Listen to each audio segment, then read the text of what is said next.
Welcome to Nothing But Football, ladies and gentlemen. 2026 has started and Chelsea are already looking for a brand new manager. Boys, welcome. Henry Hill, happy Christmas, Merry New Year, all that good stuff. How are you feeling? What's your New Year's resolution? Use my phone less. Okay. That's one of the big ones. And catch Ben up, I suppose. You know, he's raced ahead of me in terms of the social media game, and I'm not happy about it. So he used to be a fledgling YouTuber back in the day, and now he's getting booked and everything and doing rather too well. So, I'm coming for you. I've got your face on a dartboard with 2026. And I'm just gonna take it out. But I just quickly, Ben, I like the way we're both in blue today, in the kind of just to be in union with Zach, to channel his emotions, this difficult to say time. that it's going to be okay. Yeah, exactly. Except I respect it, boys. You know, it was hiding behind the mic down there. I want to keep it in actually, out of shame. How was your New Year? How are you feeling as a Spurs fan? How is life in general, mate? Life in general's decent, but I was at Brentford last night, and I mean, what a way to kick off the new year that was. Jesus Christ. But no, I'm good, mate. I'm not to great about Spurs, but I'm feeling optimistic ahead of 2026. You know, I'm gonna try and pull even farther away from Henry. That's my goal for 2026. No. I'm firing shots back. Can I just to say though, you know, in terms of people being satisfied with their clubs, I'd say Fulham are exactly where they're meant to be. Yeah, I'd rather be in your shoes right now. I would be Henry Hill. We're 10th. We're winning some games. We're losing the others. Honestly, after my little meltdown a few weeks ago, we've sort of turned it around a little bit. Should have beaten Palace, but my, you know, when we went to the Sky Sports together to that start of season 2, I said we'd be challenging for Europe by Christmas, by January, and we're only about 4 points off that prediction. So I'm not feeling too. Give it a week. I'm not too worried about it all. So a week. Yeah, I couldn't feel more different. Well then, let's jump straight into it then, because as you guys know, it's not breaking news now. Enzo Maresca has left Chelsea Football Club, parted ways by mutual consent by the sounds of it. If you look into the full reports and details, it even suggests that Maresca took a little bit of a pay cut in order to leave now. We're going to go through this in several ways. Give our first thoughts and opinions just on the whole situation. I don't feel like it's worth covering too much in terms of the full details, because look, it's been a couple of days now, but especially by the time this goes out, you guys at home, if you are a Chelsea fan, you would have seen the majority of the news, and then we'll chat a little bit about the club, where it's at, and then we'll look forward about who will be coming in, because it does look like there's one man who will be sitting in that dugout post Man City, because right now the Man City manager will be the under-21s coach, but yeah, about the future of Chelsea and seeing who it will be, and it could be a guy who's from Wandsworth, so just around the corner of Stamford Bridge, and literally right next to me and where I live. So let's kick things off and talk about Enzo Maresca. Enzo Maresca's time at Chelsea last 8 games, won 2 out of 8, a few difficult results, was leading against Aston Villa during the Christmas festive break to lose in the end. He was drawing against Bournemouth in the end in a game that looked like it could be 5-4 or something like that, and then after the half time it ended 2-2. So some very interesting results more recently, and I do think they've had definitely an impact in what's happened, but it seems like the big core of it is the setup within Chelsea, the sporting directors, the board, the ownership around Enzo Maresca. Now, this is a man who took charge, it feels mad to say, less than 2 years ago, took over Chelsea Football Club after Pochettino came to a mutual end as well with the same board. And somebody who came in that the Chelsea board at the time felt like was someone that would take their opinions, work within their structure, and did for the first year at least. Went on to win the Conference League, went on to win the Club World Cup, and things have changed in the last 6 months, haven't they, Henry? How are you feeling about the situation from an outsider? Yeah, well, first off, I like Enzo Maresca. I think he always comes across pretty well in interviews. He's not one of these managers which people have jumped on certain trends and habits he might have and decided to take the mick out of him. I think people in general liked Enzo Maresca. I think, and I do respect to a degree where he came from the rising up from Leicester, winning the Championship, and then taking on what was going to be an incredibly hard job at Chelsea. Everyone points to the money, and yes, in many ways, obviously you should be successful with £1.6 billion spent on your squad. That goes without saying, but there comes a big question mark over that, and we've already seen the ownership at Chelsea was pretty erratic. I mean, it was civil war at one point between the Bluco guy and Igbali and Bowley. Yeah, Igbali and Bowley, yeah. Yeah, so it's not the easiest place to go into with, and I think maybe Chelsea thought they could control him more than they could in the end, and he did to a degree earn the right to have a bit more autonomy, a bit more respect in his voice and opinions.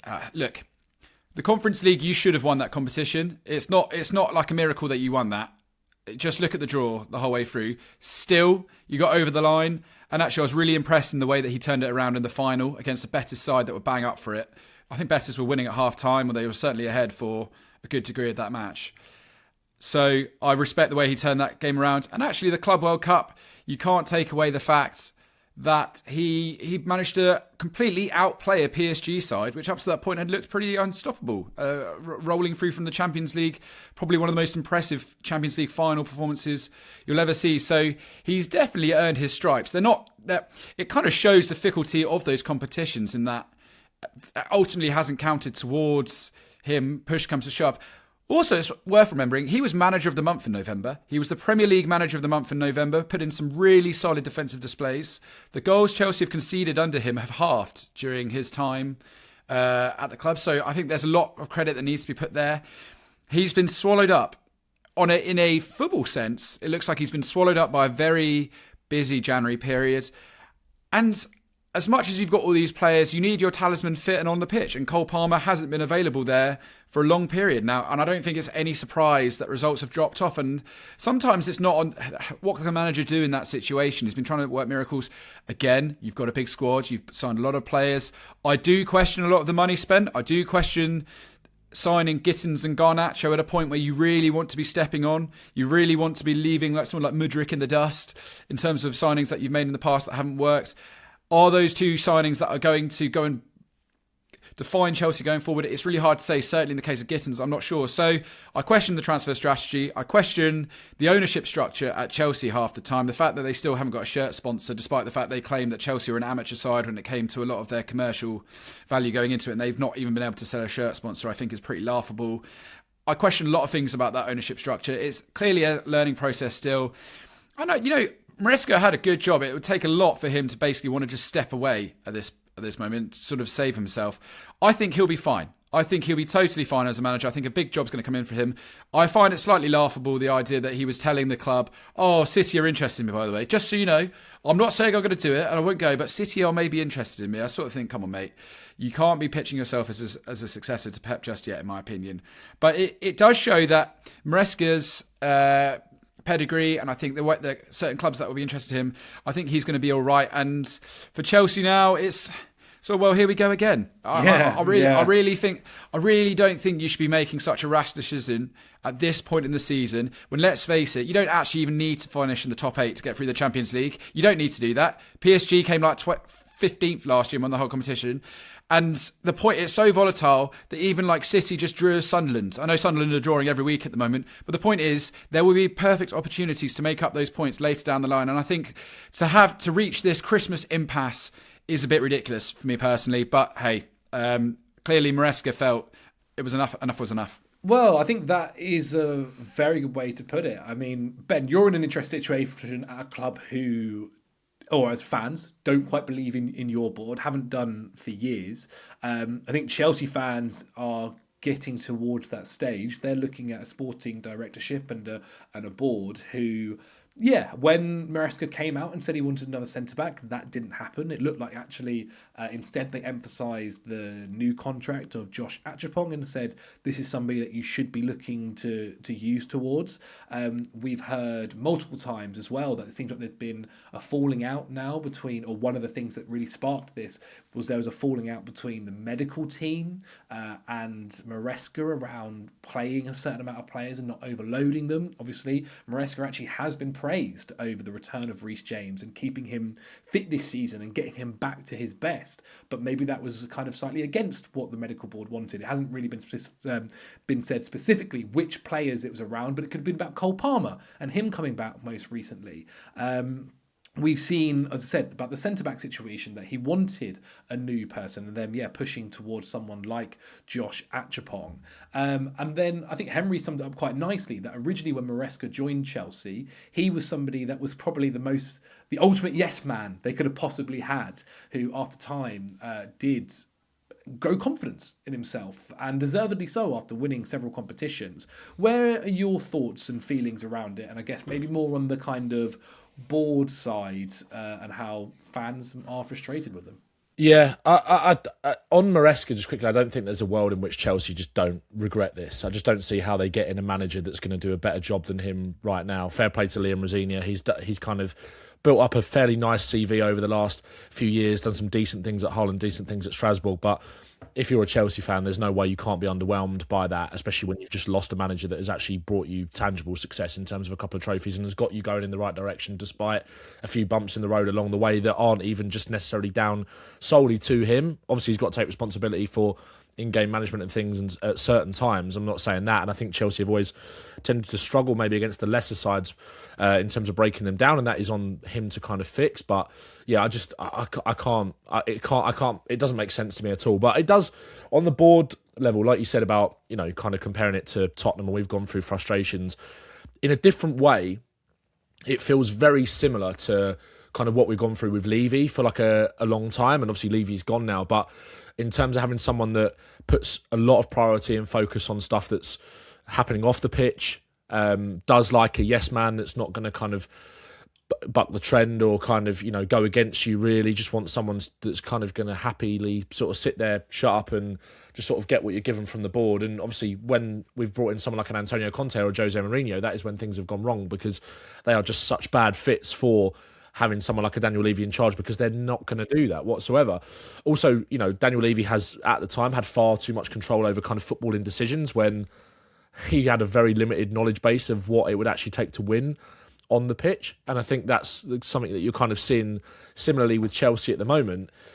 As you said, and as Henry said, there's obviously, it's difficult to take too much out of all of the rumours and stuff that have come out over the last couple of days, because there's going to be mudslinging on both sides. Chelsea are going to try and make Maresca look as bad as possible. Maresca's camp are going to make him look as good as possible and make Chelsea look as bad as possible. So who knows? It will come out in the wash, obviously, one day. But, apparently one of the things that was said was that there was, apparently the people above Maresca wanted control over team selection and stuff like that, which is just absolutely not acceptable at elite level of football. Like, to have anyone but your manager involved in those kind of decisions. So you can understand why Maresca would have been frustrated. And well, that was around the agents, right? And that apparently sport directors have promised certain minutes to certain players, and that Maresca had to play these certain players in certain games. And then he felt frustrated that he then kind of got the blame for when results went negative, i.e. someone like Leeds or it's like you're asking me to play these players, especially I think the Leeds game is a good example. And don't get me wrong, like I said, I think there are games where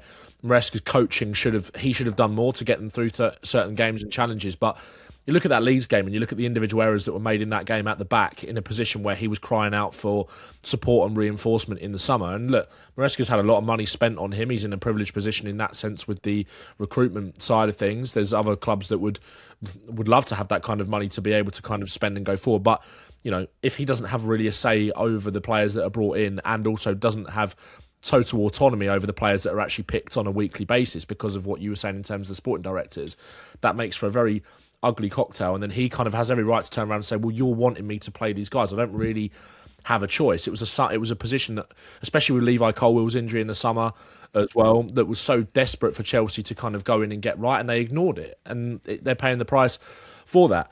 It's an absolute mess of a situation. I think on a broader level, I don't see how Chelsea really kick on and become anything serious while these guys, sporting directors, Egbali, Bluco, whoever it is, have more autonomy over these kind of decisions. And the manager, because what manager is going to want to go there? Managers want control at the end of the day. Chelsea will be able to attract the likes of Maresca, the likes of maybe an Iriola or someone like a Thomas Frank, hypothetically, if we're kind of going back a year, those kind of managers who still see Chelsea as a step up.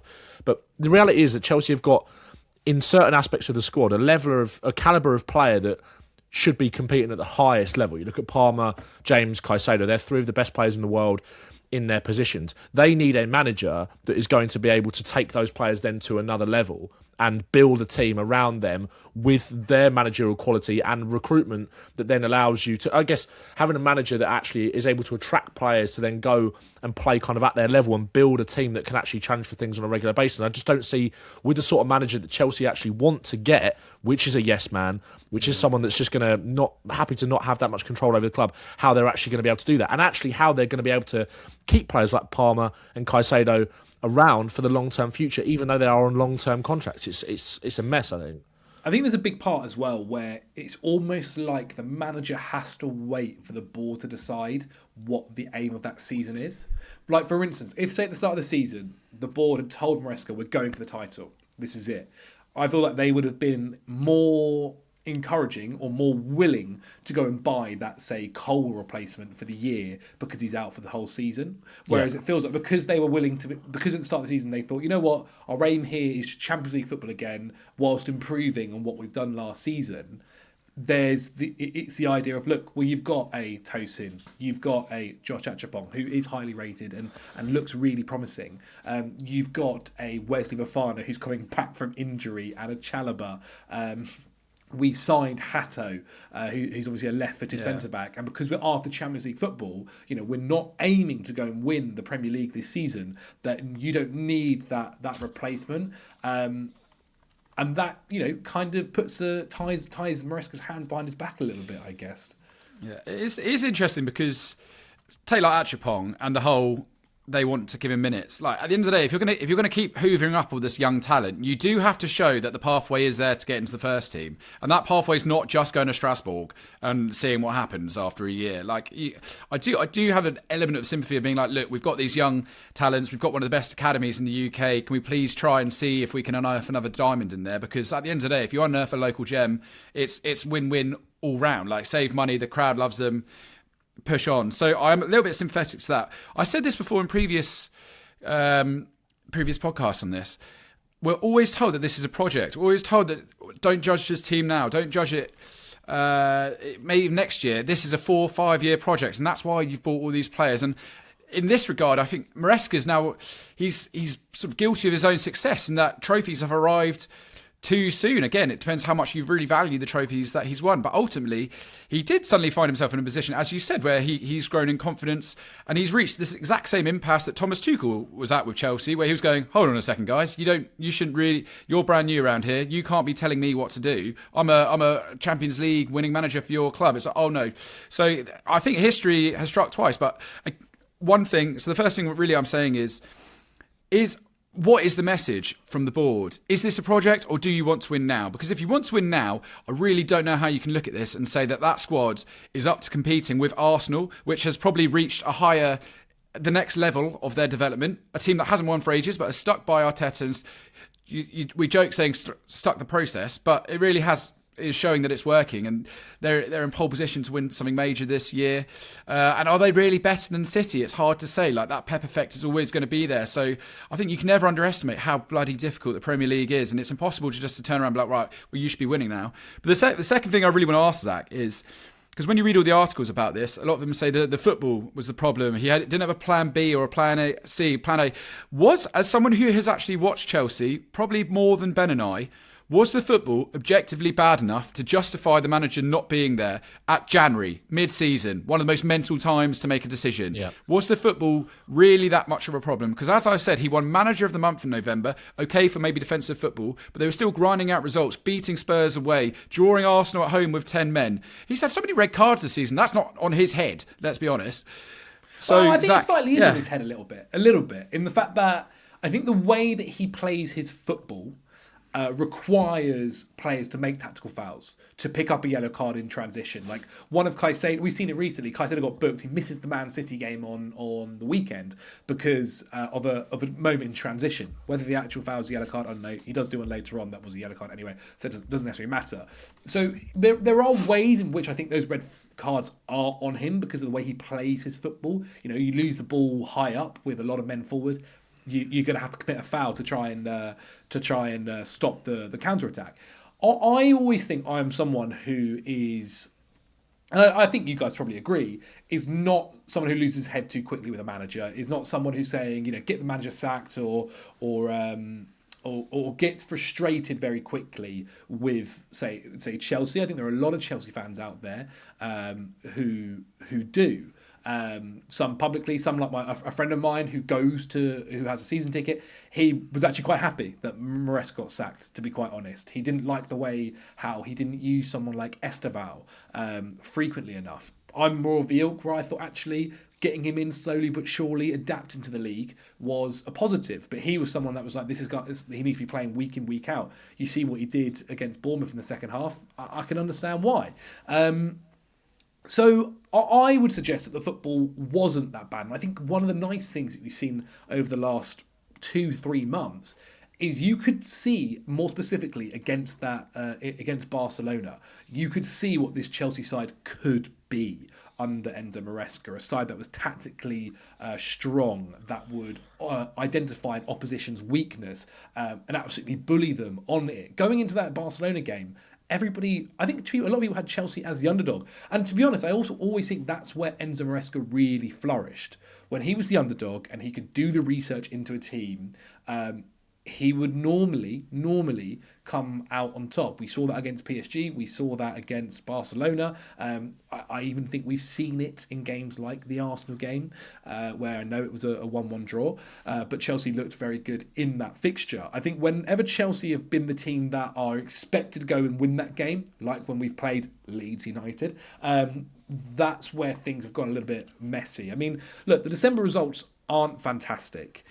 It's so funny because you look beforehand, Chelsea really did have some strong results, obviously beating Spurs, beat Wolves, beat Burnley, beat Barcelona, drew to Arsenal, and then it does very quickly change. Leeds United away, 3-1 loss, and it felt like they just didn't really respect the game enough.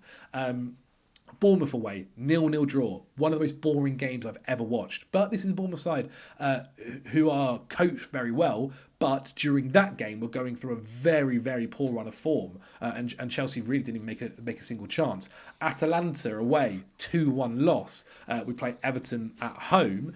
We won 2-0. But to be honest, Everton were actually unlucky not to get something from that game.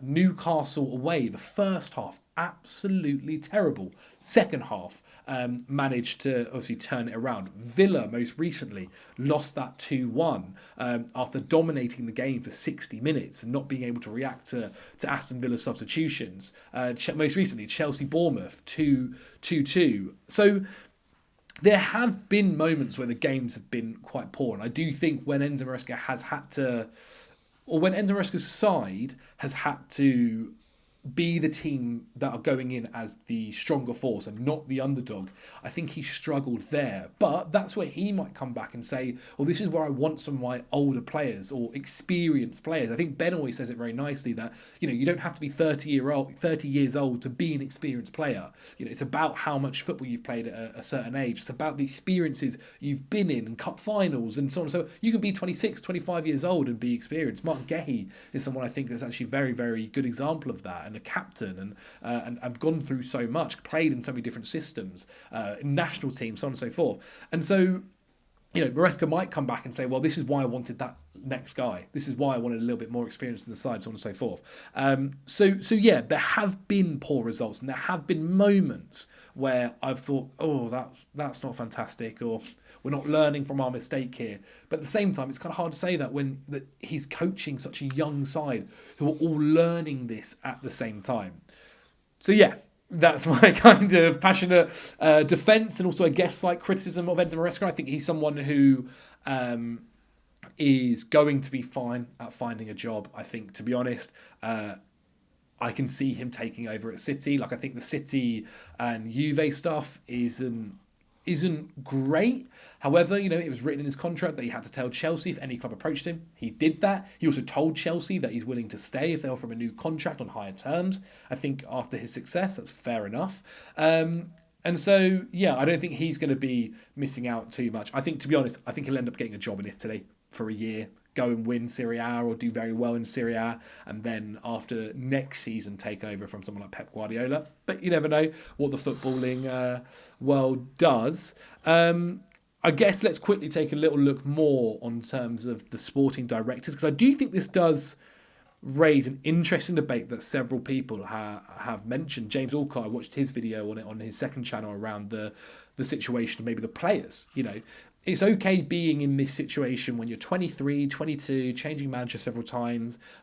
But if you are the likes of Reece James, of Caicedo, of Cole Palmer, who have the ability to go and play for someone like Real Madrid or go and play for an incredible team who win trophies every single season, when you are reaching 26 years old, you do need to start thinking about that long term and where you want to be spending some of your prime years. And you can't be just constantly changing manager and battling it out. And look, Reece James, for instance, I think he's 26. Yeah, 26 years old. Just turned it, to be fair. That's mental. I thought he was a little bit older than that. Cole Palmer, 23 years old. So they've still got a couple of years here, but it does get you thinking. There were rumours about Caicedo signing a new contract. He's not done that yet. There was rumours about Cole Palmer signing a new one. That's not happened either. Look, these guys are contracted for a long, long time, so Chelsea are definitely in the dominant position.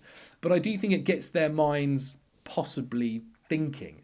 It seemed like a decent relationship with Enzo Maresca. That's not to say they won't have a good relationship with whoever's next, but this will be Cole Palmer's second manager in 2.5 years. It will be Reece James's God knows how many now, to be honest. It'll be Palmer's third, wasn't it? Because obviously Poch and then it was Poch and Enzo.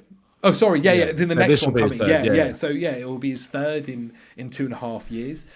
So it does get them maybe possibly thinking. And I do wonder. We've kind of spoken a little bit about the sporting directors, but from a player's side, how they'll be thinking, Ben. Yeah, I was. This is exactly what I was thinking yesterday when I made a video on it. It's just that if you're Cole Palmer, if you're Caicedo, obviously James has got ties to Chelsea, kind of coming through the academy, so it might take a bit more for him to kind of rethink and consider his future there. But Cole Palmer has got such a long-term future, a really bright future ahead of him, and he might be thinking that if this kind of almost this circus kind of continues, this constant revolving door of managers where we're not really getting any sort of stability, and Chelsea aren't exactly shopping in the kind of biggest ponds for the best kind of players to kind of help supplement him and support him and work alongside him really and go to the top with him, because Palmer is a player I think that belongs at that level, as is Caicedo as well. But those guys might be looking at it thinking, it can't just be us. We can't be the big fishes in this kind of small pond. And Chelsea aren't exactly blowing other teams out the water with wages anymore either, in terms of the way your wage structure has kind of changed. So I mean, that's what some fans have been quite critical about the sporting directors because of that as well. They've said that the reason we missed out on certain players, I mean, Elise, or someone obviously went to Bayern Munich, was because they weren't willing to match his wages. There was another player as well who's, is it one of the PSG boys? I can't remember. Also, even you don't know the ins and outs, but even like Javi Simmons might have, we kind of, Spurs have only got one player, or had one player on 200 grand a week prior to Simmons coming through the door, and that was Romero, who'd only signed a new contract in the summer, and Simmons became our second. It might have also been a case that was one of the reasons why he came to Tottenham over Chelsea, which is not something, and I'm not saying that, oh yeah, brilliant, that's really, really worked out, but that is not something that you would have ever predicted over the course of the last 5, 6 or 10 years, Spurs paying more money for a player like that than Chelsea. It's crazy, really. And we're not offering him insane money, but it is for us.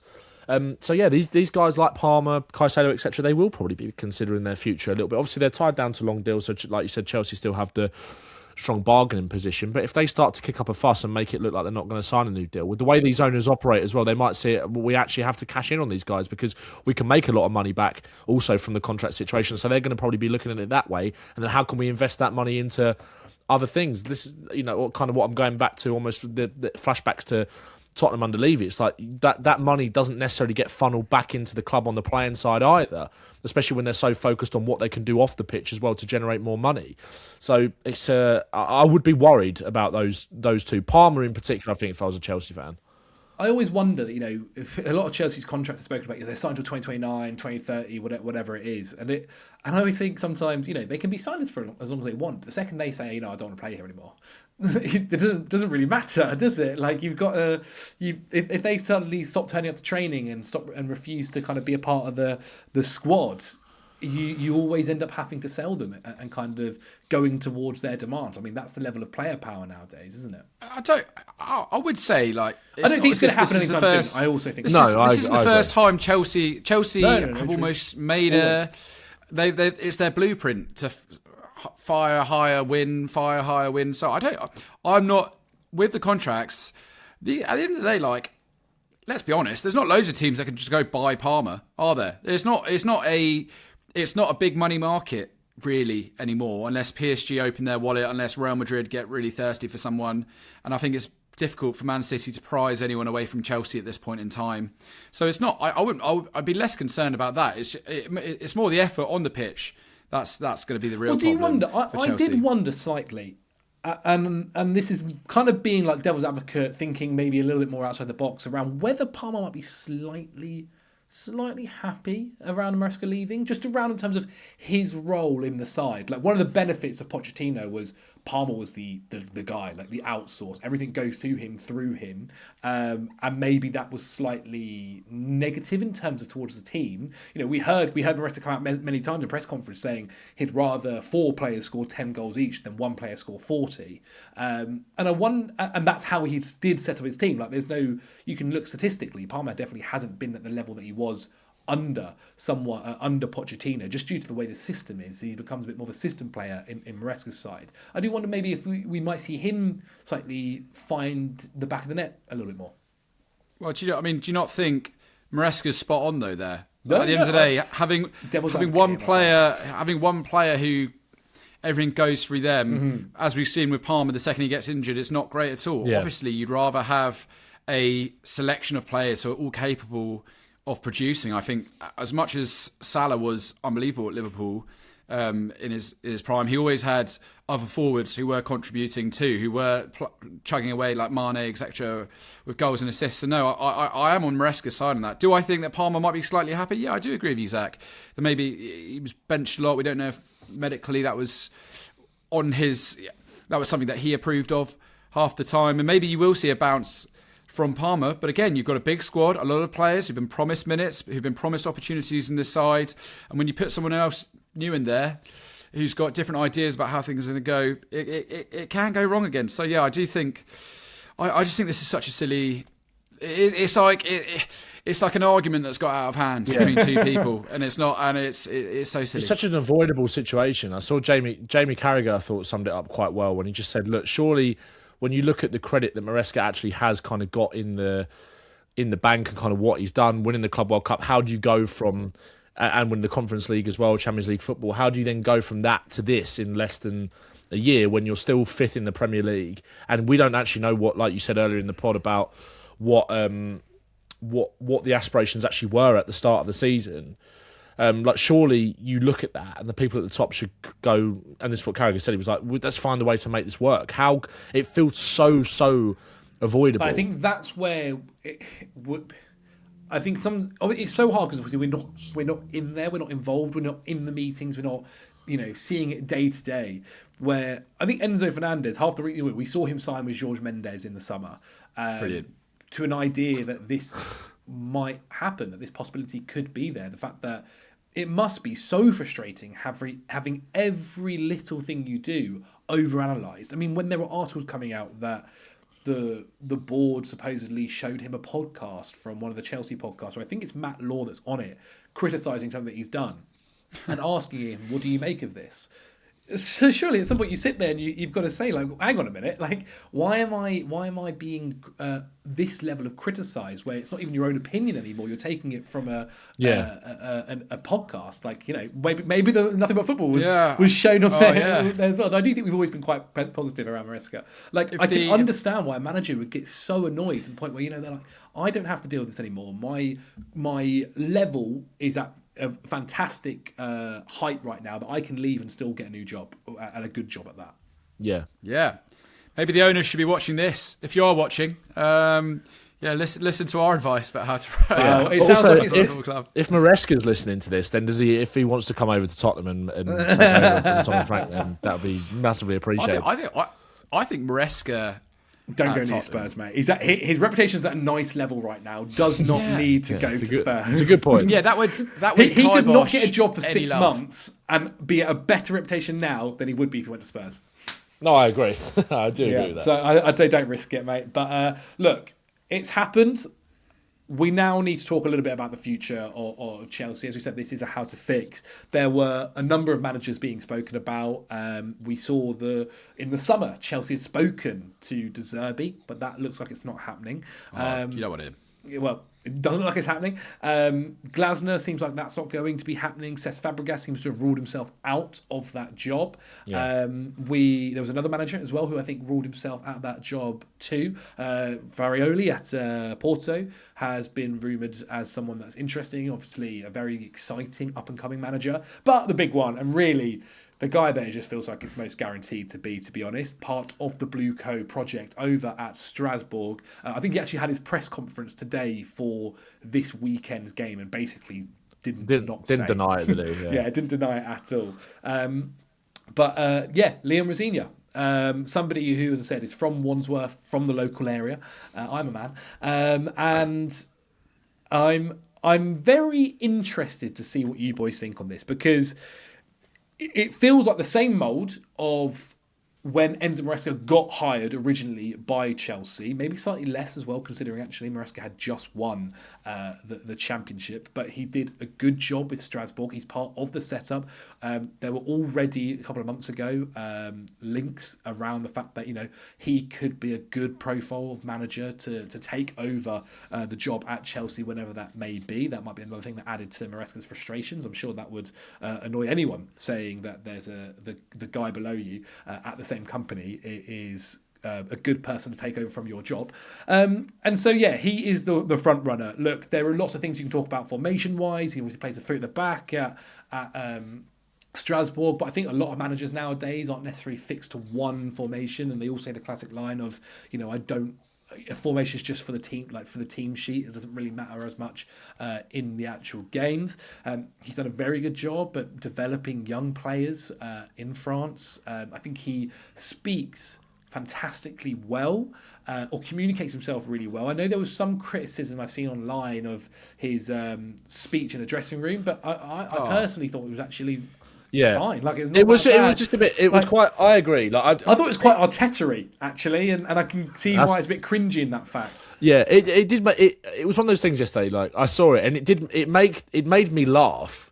But I think that's just because I'm looking at it thinking, oh, Chelsea is supposed to be like the big bad Chelsea, this scary thing. It feels like so almost not what a Chelsea manager is, and it was a little bit PE teacher vibes. But I actually don't have an issue with it. I just thought my flatmate made a really good point where who's a Chelsea fan, and he basically said, I reckon if you stuck a camera in every dressing room at half time, every manager would come out from this not looking good. Absolutely. What are people expecting these team talks are going to be? Like, it's not as if someone's just getting Mozart out or just showing the theory of everything and being like, look, this is what Stephen Hawkins would do. It's like they're just. It's simple stuff sometimes. Yeah, especially when you've got limited time to work. It's just about being as clear and as concise as possible. And also, he's in a dressing room of different language as well, must be said. I think there's a lot to celebrate in the fact that there's a young English, and let's be honest, a young English black manager who's gone abroad and has done the business. Let's look at his career so far. Stepped in at Derby at a difficult moment. Did such really difficult time. Did such a good job that he landed himself another job in the Championship at Hull City, which, let's be honest, since they've been relegated, has not been the easiest place to go be a manager. And I think if you ask most Hull City fans, that was probably one of the last really bright times at Hull during the last decade. I think he did an excellent job at Hull. It's a bit of a funny ownership system there. As a result, he's moved on and got a pretty good job at Strasbourg, let's be honest. But what he's had to do with this team, a constant revolving personnel. He's basically got a new squad every single year that he's got to mould and do things with. And he's done it exceptionally well. Ligue 1, you can mock it all you want. Ligue 1 is a good place to go and learn your trade as a manager. There are a number of good teams in there. I think De Zerbi going in there and getting Marseille. Just look at Marseille in the Champions League. Brilliant side this season.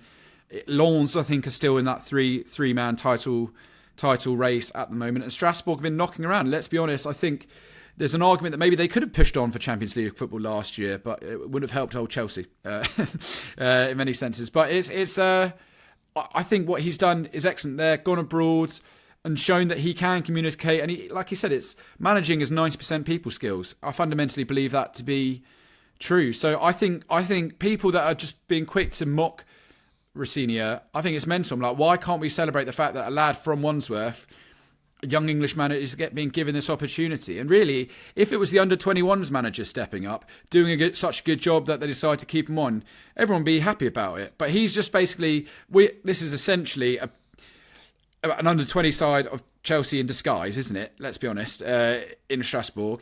So he's following a fairly natural pathway for me. And in the summer, all these players are going to come back from Strasbourg, and they'll know him. They'll know what he's all about. It makes a lot of sense, and I can't emphasise enough.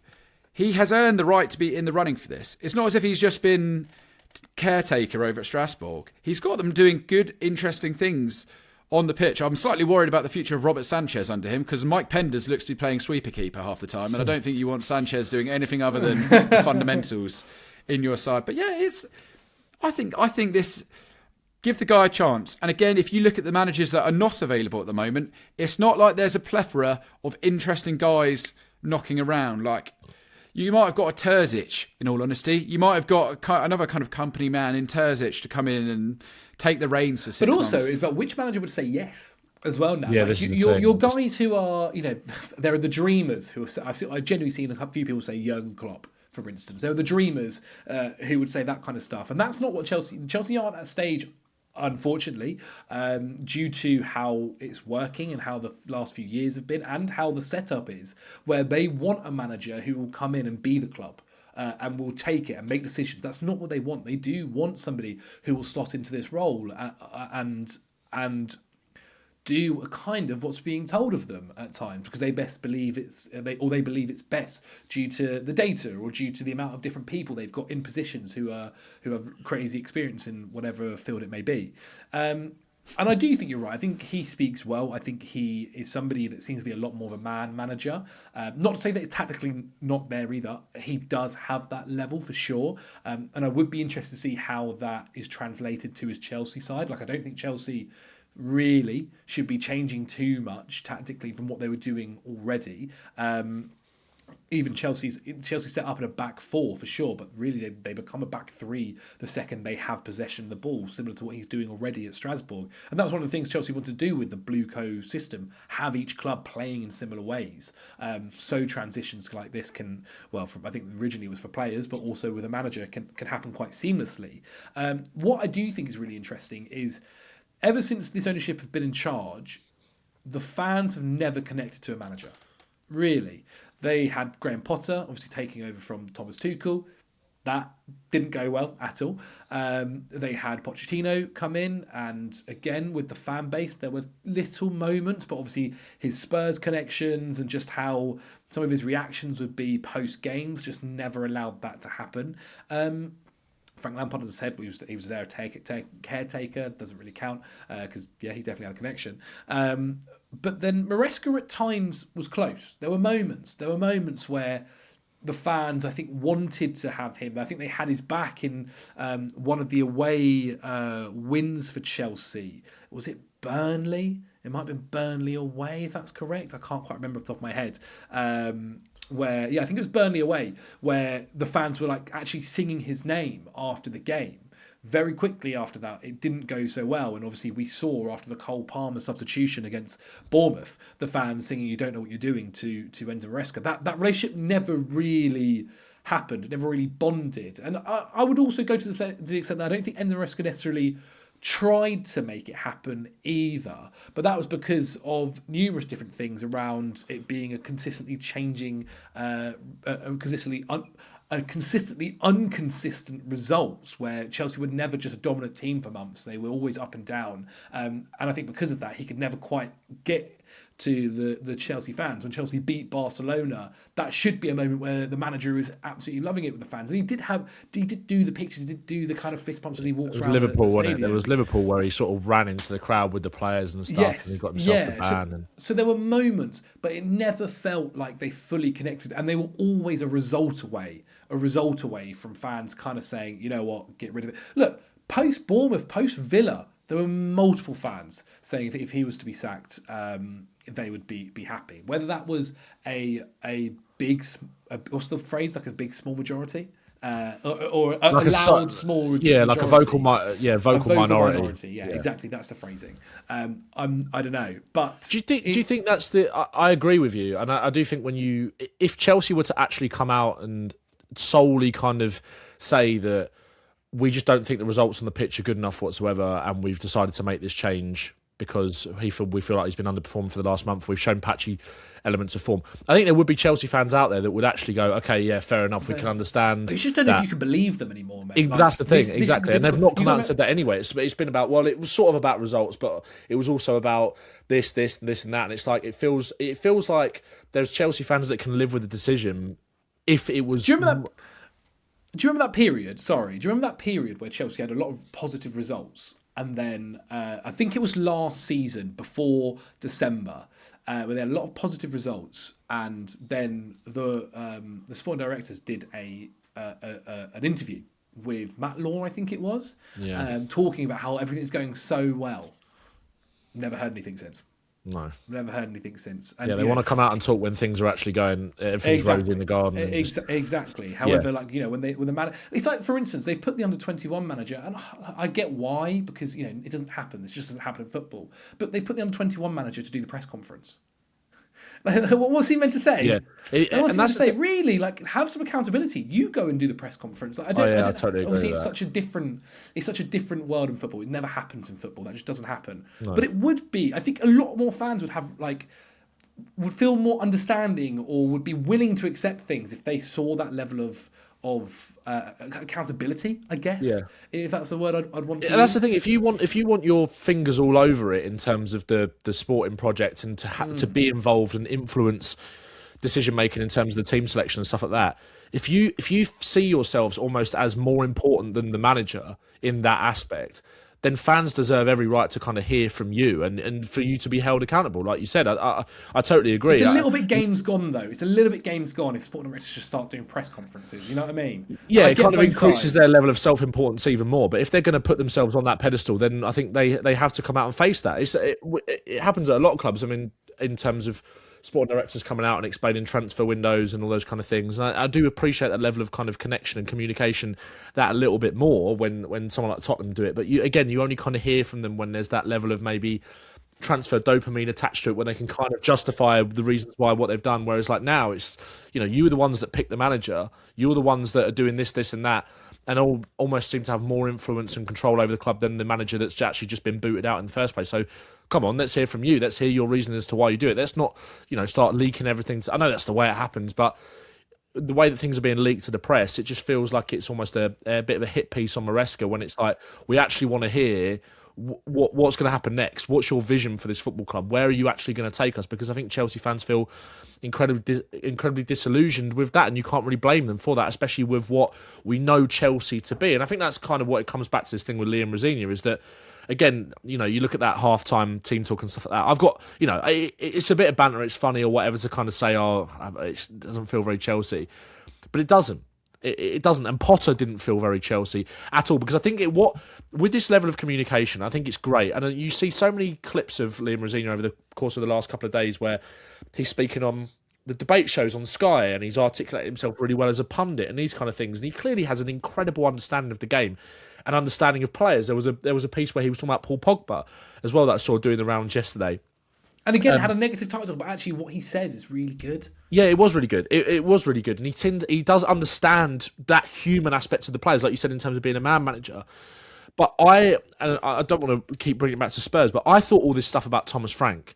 And I do think when that level of expectation does go up, I think then that ability to articulate yourself really well, it's hard to kind of keep doing that when the pressure cooker is being turned up and you go and take that leap to a bigger club where there is more scrutiny, there's more pressure, and all of a sudden that really good way in which you can kind of put your ideas across to the players and the press and all these kind of things. You're seeing it with Frank at the moment. He's tying himself up in knots basically in everything he says. The communication is not clear at all, and it just feels like there's so much self-preservation in terms of the way that he speaks. So that will change. And you know what? Like in terms of his career, like I don't like Chelsea obviously as a Spurs fan, but I hope it goes well for him. I think, you know, like Henry said, I think you can make the argument that he has earned this kind of step up in terms of what he's done in his career so far. But I do think all of the elements of his personality and his managerial approach that he's being praised for, let's see what happens when you're at a club like Chelsea for 6 months, a year, because we've seen it with Graham Potter as well.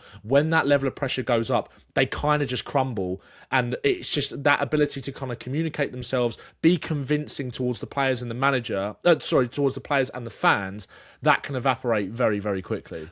And there's also a side where, let's say it goes positively. What happens when he goes, you know what, I need a midfielder? Yeah. I need a left back. Yes, because it's all well and good being a yes man until you're not, because it's like he might see that as we're going in the right direction. Now's the time to make the jump. And yeah. It's the exact same thing what kind of happened with Maresca. And yeah. Go on, Henry. I was just going to say, like, we're at the point, and I still think we're at the point, really, where Chelsea's squad project should be in the title race. Yeah, I agree. Next season. At least. No, I mean, yeah, I agree with you that it should be in the title race. But again, like, you won 2 trophies last year. You returned to that winning feeling that Chelsea, because throughout everything, Chelsea had an unbelievable knack, even if they had an off year, of coming back and winning stuff. Like winning, you guys do win, and Maresca delivered on that last year. And so I'm kind of like, well, you're like 2 points off the automatic positions in the Champions League with 2 games to go. That's rectifiable. And even if not, the teams at the bottom of that 24, that's so the next phase of which you could meet, it might be a carrot bag that you get in the next round. You'd probably take that. We drew to them. Right, tough place to go. The point is, I just think it's a fickle run of results. Like Leeds United, when you played them away, really went for it. Like, and they've been great ever since as well. Yeah, it was like Daniel Farke's. That was Daniel Farke's defining game, and you just happened to walk into that Ellen Road storm at that time. Obviously, some of those results are arguably unacceptable, but at the same time, like, I don't know if I'm just being pathetic about this, but I just think it's so hard. Like, it's taken Arsenal X amount of years to deliver success on a frequent basis. It's taken them X amount of years to get to the point where they're making very calculated signings that they're only going to open their wallet if they know that it's going to drastically improve the sign. They still get something wrong. The available managers right now, let's say if you were going to go and just pick up someone who's available right now, Southgate, you wouldn't want him. Joachim Löw, you wouldn't want him. Xavi might be interesting, but I don't know if he's done enough to be a guaranteed success. Also, someone with kind of history of fractious relationships with the board at Barcelona. There you go. Yeah. Thiago Motta, Igor Tudor. None of these are managers that Chelsea fans would find acceptable. Ten Hag, Terzic, Postecoglou. That's basically where it ends in terms of interesting names, in all honesty. So, and then you look at the other managers that you mentioned there, like Francisco Farioli, very interesting, but he's not even a year into his Porto projects. They've only lost twice this year under him. I don't think that.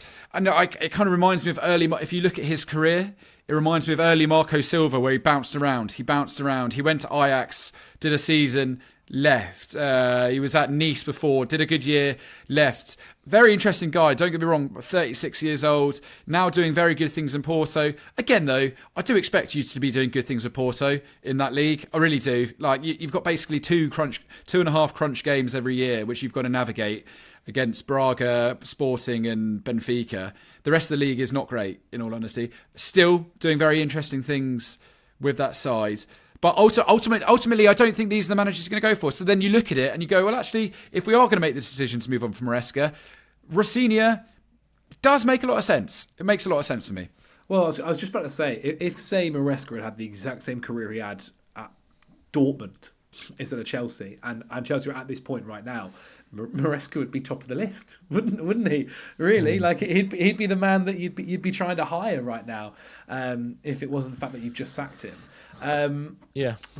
So Liam Rosenior, looks like that will be happening pretty soon. I mean, his gained into it are going to be very interesting. Obviously, Chelsea would have played Man City by this point. His first game will be away at the mighty Fulham. Fulham. Not an easy place to go. He then faces Charlton away in the FA Cup. His third game in his Chelsea career will be against Arsenal at home in the Carabao Cup. I mean, what a way to be compared to Maresca straight away after his obviously decent performance in a 1-1 draw at Stamford Bridge just a few months ago. He'll then be playing Brentford before going to Paphos, or actually playing Paphos at home in the Champions League.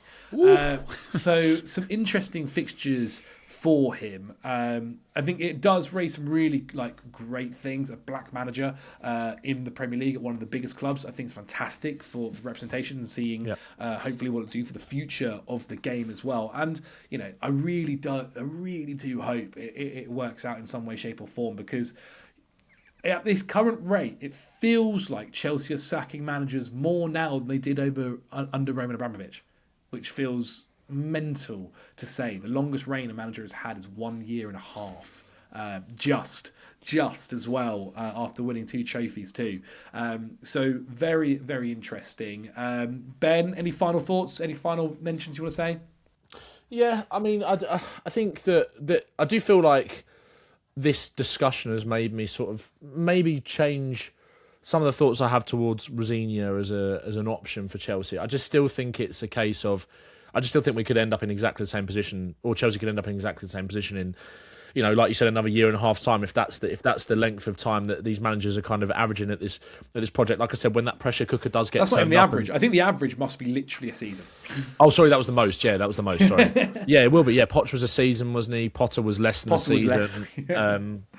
I just I don't know how you can. I think if I was a Chelsea fan, I wouldn't be screaming Rosenior's name as the one that I wanted, but I'd get behind him because I think he's almost getting thrown into a difficult situation himself.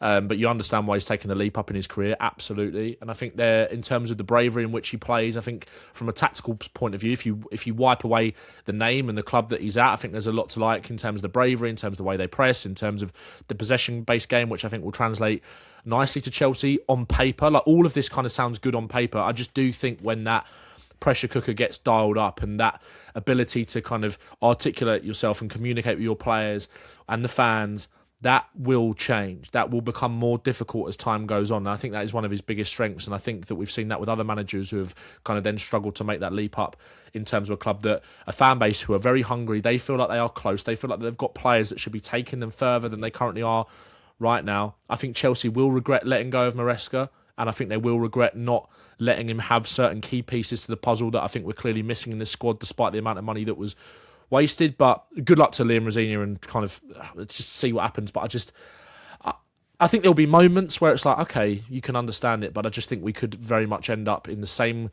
situation where we're having this exact same conversation in a year's time or a year and a half's time. Henry, what is the expectation for the rest of the season? What, for Chelsea? Yeah. Well, I think top 4 is a priority. I think, or is it top 5 these days? I can't quite remember. Either depending on if it's Champions League. Champions League is what you're saying, yeah. Well, one thing you can always give Maresca is irrelevant of league form, you've been a great cup competition side under Maresca. You really have been. And even there, you just mentioned you got a semi-final coming up against Arsenal in the League Cup. Like, I think changing a manager before a big game like that has never really been a good idea. We saw that with Celtic, changing Martin O'Neill before 3 of their toughest fixtures of the year and it going wrong. We saw that with Spurs when they fired Mourinho before a League Cup final. So, listen, he has to get off to a strong start. I think that is imperative. Otherwise, I think the Chelsea fans will really be furious. But I think a deep run in the Champions League and a top 4 finish top 4 in the league and a deep run in the Champions League. I think those are the 2 priorities this year. You got 2 pieces of silverware last year. I'm not saying you shouldn't expect more, but I'd be very surprised if you beat Arsenal in the League Cup semi-final at this point. Who knows about the FA Cup? Who knows the way that the draw folds out? Like, I fully expect you to beat Charlton. Don't get me wrong. Although Nathan Jones, not tricky customer. But yeah, that's it really. I think you just need to show. You need to show an element of unity, and you need to have a few good cup runs and see how it goes. Because if you get deep into these competitions, as Chelsea have showed time and time again, they do find a way to win. And the same squad's there that's done it the last few years. So that's, in my mind, what they should be looking to replicate. Yep. And also, when you look at the Champions League... Sorry, Zach, I was just going to say, you look at those teams in the Champions League hunt with you. Like, regardless of the supposed mess that we feel like Chelsea might be in with this sacking of Maresca and the appointment of Rosenior and the fact that it might not be the most inspiring thing, that it's not a coach that you feel like might be at Champions League level or anything like that, potentially. But Liverpool drew to Leeds last night. They might have beat, what they now, Liverpool like 8 games unbeaten, but I don't think that tells the whole story necessarily. Man United always take 1 step forward and 2 steps back. So that Champions League spot, or 2 spots potentially, if it is still 4th and 5th come the end of this season, are still very much up for grabs for Chelsea, and they should consider themselves in pole position to go on and do that. And if he can get that, then we'll see. But also, that I think that has to come with the context of the quality of teams that I think are battling out for top 4 this year, because it just feels like it's anyone's game, but I don't think that reflects well on necessarily the sides that should be in and around the conversation, if that makes sense. Just quickly, like, this is never a good time to change your manager. With the amount of fixtures, like, what are people expecting to see? Like, what can Rosenior possibly say to the players? Right, lads, tear up everything you've been doing for the last 18 months. We're now doing this going forward. You're not going to see that. Like, you're going to see marginal little changes going in the next few weeks as he just tries to get to know his new players, to impart his ideas on them. He's not an idiot. He knows he can't go and, like, tear up everything that Maresca's been doing so far. Like, it's. I don't know what the ownership are expecting to see. I think it's such like a X plus Y equals Z situation sometimes, in terms of people, he's a manager that does this. No, there's a reason that you're like Postecoglou needs a full pre-season to get a team to do what he wants to do. So I think we should be very like, he needs to win, and he needs to win early doors, but we should be very cautious about expecting anything mental if your issues with Maresca was that the style of football that he was producing wasn't good enough, because things like that do not change overnight. They certainly don't change when you play about 8 games in a month over Christmas. Well, as I said, I think half the Bluecoat project originally is that they're all playing a similar style of football as well. I think for Andrew Santos, you're probably pretty happy in terms of game time, because he absolutely loved him in Strasbourg. I think Esteval might end up getting used a little bit more often than not.